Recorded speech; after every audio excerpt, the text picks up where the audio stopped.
మిత్రులారా, అహల్య కథ తెలుసా మీకు?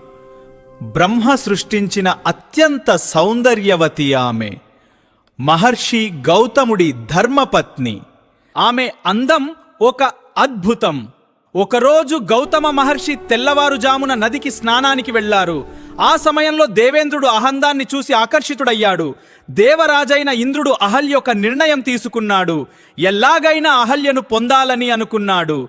అందుకే ఒక మోసం చేశాడు. గౌతమ మహర్షి రూపంలో ఆశ్రమానికి వచ్చి అహల్యను వంచాడు. తరువాత గౌతమ మహర్షి ఆశ్రమానికి తిరిగి వచ్చారు. జరిగినది గ్రహించి ఆయన తీవ్ర ఆగ్రహానికి లోనయ్యారు.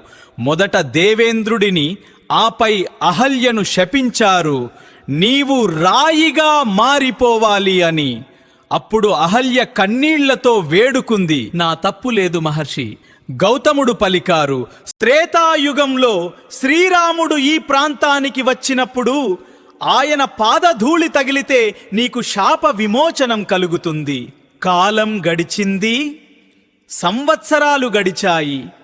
ఒకరోజు విశ్వామిత్ర మహర్షితో కలిసి శ్రీరాముడు ఆ ప్రాంతానికి వచ్చాడు. శ్రీరాముని పాదం రాయిగా ఉన్న అహల్యను తాకగానే ఆమెకు శాప విమోచనం కలిగింది.